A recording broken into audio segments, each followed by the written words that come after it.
Hello ළමයි කොහොමද ඔයාලට මං හිතනවා හැමෝම මේ වෙද්දි හොඳින් ඇති කියලා. ඔන්න අද දඹුල්ලට පායනවා. අවුව වැටුණා ගොඩ කාලෙකට පස්සේ. ඉතින් ඔන්න දැන් මං කුඹුර පැත්තට ආවා. අද මං ඔයගොල්ලන්ට අප්ඩේට් එකක් දෙන්න යන්නේ අපේ අස්වනු මේ වෙද්දි කොහොමද තියෙන්නේ අස්වනු වල තත්ත්වය කොහොමද කියලා පෙන්වන්න තමයි.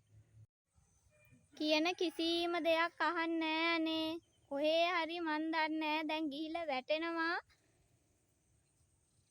කියන කිසිම දෙයක් අහන්නේ නැහැ. මම හිමින් සැරේ අප්පච්චිත් එනවා පිටිපස්සෙන් මේ වීඩියෝ එක ගන්න. ඔයගොල්ලන්ට මේ දැන් පැහැදිලි කරන්න එයාත් හරි ආසාවෙන් දැන් වීඩියෝ වලට එන්න ඉල්ලනවා. ඉතින් ඔන්න මම එයාට ඒ අවස්ථාවක් දීලා තියෙනවා. හිමීට පේනව නේද පිටිපස්සෙන් එනවා. හැරමිට්ටකුත් අතේ තියාගෙන එන්නේ වැටෙයි කියලා. දැන් බලමුකෝ එයාගේ පැහැදිලි කිරීම කොහොමද කියලා අපි ළමයි මේ වෙද්දී අපේ බණ්ඩක්කවල මම ඔයගොල්ලන්ට වීඩියෝ එකක් දාලා ඇති කලින් මේ පුංචියට අපි හිටවලා තිබුණු බණ්ඩක්ක දැන් මේ වෙද්දී ලොකු වෙලා සමහර වෙලාවගේ මලුත් තියෙනව නේද අප්පච්චි? දැන් දවස් 45ට කිට්ටු වෙන්න බලන්න මල් ඔන්න බලන්න මහල් පොහොට්ටු මේවා. මේක දැන් දවස් 45ක් වන්න මේකට හෙට ගන්න තෙල් ගහන්න ඕන නේ. ඉන්න ආස්තකයක් ගැහුවේ නැත්තම් මේවට පණු ගහනවා. ඔයාලට පේනවා අන්න අර වගේ ලොකු නියරක් තියෙන අපිට දැන් මේක සහ අර නියර තියෙනවා. අර ඒ නියරවල් තියෙනවා. ඔක්කොගෙම අපි මේ වෙද්දි බණ්ඩක් හදලා තියෙන හරිම ලස්සනයි ළමයි. තව ටික දවසකින් අස්වනු ගන්න පුළුවන්.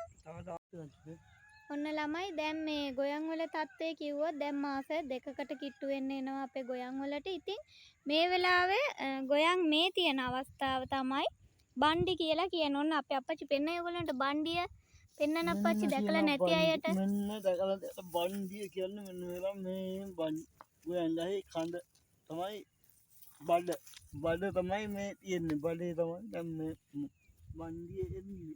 ඔව්. මේක ඇවිල්ලා අම්මා කෙනෙක් දරුවෙක් ලබන්න ඉන්නගේ හරියට මාස 2කට බණ්ඩිය. තව දවස් 10කින්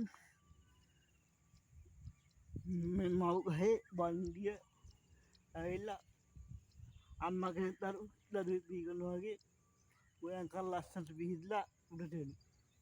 ඒක තමයි බණ්ඩිය කියන්නේ.